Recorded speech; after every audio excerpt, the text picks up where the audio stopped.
So let me get this straight. Let me see if I understand correctly. We get 2 horror films and an action flick centered around Valentine's Day this year?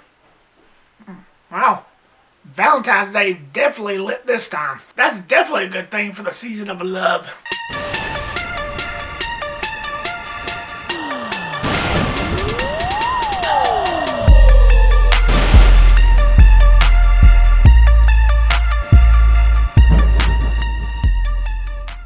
What's going on, my good folks, and welcome to my review of Love Hurts. Now, like with so many others, this was definitely on the list of films to see of 2025. This was definitely on my list. And like with Hard Eyes, as soon as the advertisements and the ads and the trailers started showing up and popping up for this thing, I knew this was going to be for me. I knew this was going to be on my list of films to see this year. I knew this would be my forte. Plus the fact you have Huy Quan, aka Short Round from Indiana Jones and the Temple of Doom, which is another franchise I absolutely adore. Come on, this was a no-brainer for me, at the very least. So the plot follows Marvin Gable, played by Quan, who's this former hitman turned real estate agent whose past comes back to haunt him after receiving a letter from his former partner and learning that his brother is hunting him down. Now, to be fair, guys, my expectation levels for this film, like with Hard Eyes, was low. As hyped as I was still taming it. I was still keeping it at bay. Mainly because of the length of the film. If you watch my top 10 most anticipated films of the year video, which I'll have it posted down below, that's one of the things, that's one of the worries that I mentioned throughout when I was talking about this. It is so short. It is the shortest film because we're so used to these action-packed films being like around 2 hours to 2.5 hours. This one is exceedingly short, and that was one of the worries that I had. Worried that it would feel a little tamed, a little draggy, or too rushed and no time to breathe. Which is perfectly legitimate worries you have for a film like this. But was this that at all? Did this confirm my fears and worries, or was this everything I'd hoped for? Starting off with the positives, the action was great. Of course, I've got to mention that first and foremost. That was the one thing I was worried about the most. That actually exceeded my expectations. There's a decent enough amount here to get you high off of. They didn't rush it, which was actually one of my fears. It felt legit. Huy Quan was excellent. I'm so glad he's finally getting back out there doing stuff. Other than Everything Everywhere All at Once, the last 2 things I think he was in, I may be wrong about this, but the last 2 things I remember him being in was Indiana Jones and the Temple of Doom and the Goonies. Now, Indiana Jones and the Temple of Doom is the one I know him the most in, but that was back in the 80s.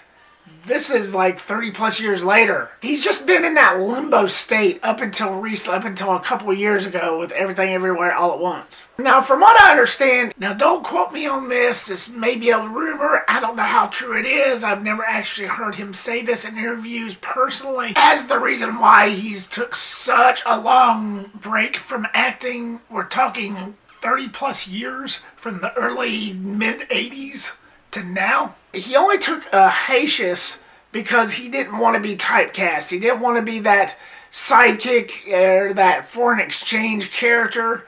And I don't really blame him. I wouldn't want to be typecast either. But he was just waiting for the right role. And from what I understand, now again, I don't know how true this is. I didn't actually hear the man say this in interviews. I'm just telling you what I've read in articles that may have been false. But the more you think about this, the more you think that there has to be some truth in it. That he was waiting for the right role. He was waiting for a role exactly like this, where he was the star. He was an action star. Everything that I have done the last 20 years was a preparation for this movie. So good. And all power to him. That is awesome. I couldn't be happier for him. Because I think he's great. When he does come out and do something like this, which he did like a little bit of it in Everything Everywhere All at Once, but in this, he exceeded it all too well.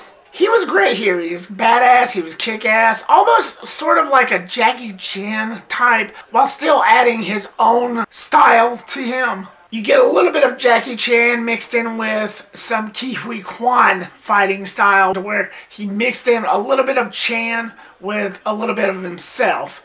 And I thought that mixed really well.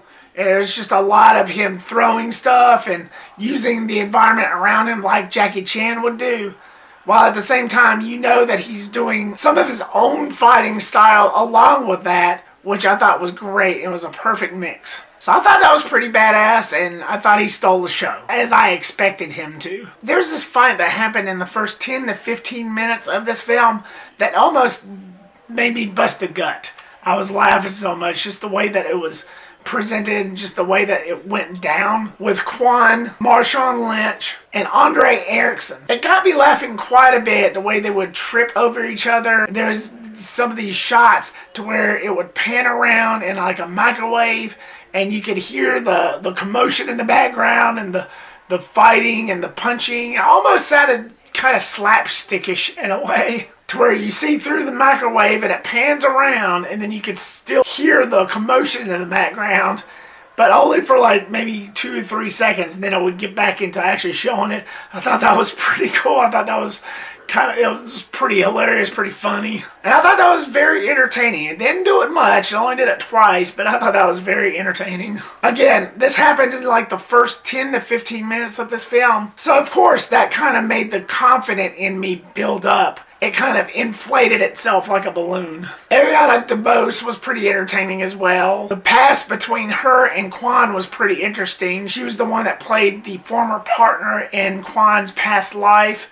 The one that Quan let live after he was supposed to kill her, which all this is in the trailer, so I'm not ruining anything. I always feel the need to reiterate on that whenever I say stuff like this, but he was supposed to kill her, and that centers around the whole entire plot of why this guy's brother is after him. But it was a very interesting background. I thought their chemistry worked pretty well. Plus, she was just a fun character. She was just one of those kind of goofball characters that I know to probably anybody else that would probably get annoying, but I thought she was pretty entertaining. And just the whole interaction between her and Quan was pretty cool. Like with last year's Killer's Game, I felt like this was very reminiscent of those 80s, 90s action films. It had a very retro feel to it. A lot of what the story told and a lot of what the action and just the pace and tone of this film was, it just felt very reminiscent of one of those 80s or 90s action flicks. Like something that could very easily come out back then.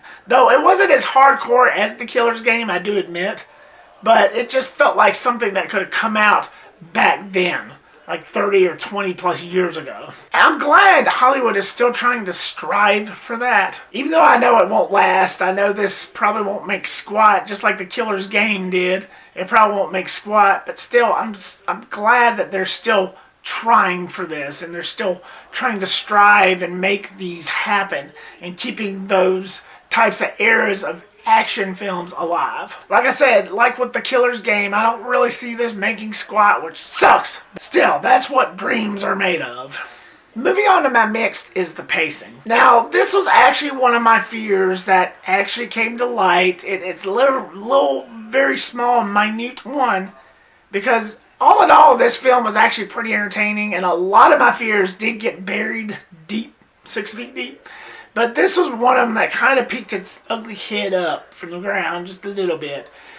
It did feel a little draggy. It did feel a little sluggish, especially during that second act. Now, I felt like only 1 or 2 action sequences could have been in place that could have happened. But because of the film's length, and this was one of the true aspirations as to why I felt the way I did against the length, is because it's so short. I felt like they didn't have enough time, or they just couldn't fit anything else in it because of the film's length being so short. But I just felt like either 1 or 2 more action sequences could have happened in order for me to actually get the full effect of the action side of this. But again, it's very small, it's very minute. I was quick to forgive it. I said the same thing about Heart Eyes, about how the pacing was in that, and then how I forgave that later on. Same thing goes with this. It's just that little mosquito that just kept on bugging you there until you could finally swap it and then you can move on and enjoy the rest of the film for what it is. That's the only minor gripe I have, which was quickly forgiven. Although I do have one more gripe, which delves me into the negatives. There were some major events that kind of created somewhat of some logical fallacies that raised an eyebrow with me involving a straw. Now, without getting into too much detail, let me just say that it was a little bit too silly. It was a little bit hard to believe. And at one point, I thought they were going to go a John Wick way, which they started to, but then they went with what they did. They went with this weird choice to the point where I literally busted out saying, come on, guys. Really? Like I said, I thought that they were going to go with a little bit of a John Wick thing here, but then they went with what they did. They went like a completely opposite way into ridiculous territory, and it's just something, as much as I enjoyed this film, that's just something that I couldn't quite ignore. That's just something that I rolled my eyes into the back of my head over, and I'm like, come on, can that really happen? I know this is a movie. You're supposed to expand your belief and set aside your expectations a little bit, but what happened there, it just couldn't really be ignored, and I just couldn't really get past it. Again, it's one of those small, minute negatives, but not as small as what I put in the mixed. It's just something that was just a little bit too much. Just a little bit too much for me to believe. At any rate, I really did enjoy this film. It's just something that you could just turn your brain off and just enjoy it for what it is. A crazy, whacked out popcorn action extravaganza that's surely good enough to at least give it a chance. Well, that's it for this one, guys. Love Hurts. What was your thoughts on this? Have you had a chance to see it yet? Were you somebody that was entertained? Are you somebody that doesn't mind the extreme of these films? Are you at least somebody with a little bit of a nostalgia that's enjoyed seeing Short Round back in Huy Quan after all these years? Or are you just not interested? Are you somebody that is just burnt out completely with films like this? Leave me a comment down below and give me your thoughts. Thank you so much, as always, guys, for watching this and clicking here. I really do appreciate it. Like, subscribe, comment, and share. Make sure to click that bell icon so you don't miss a thing, and I'll see you on the next one. Peace.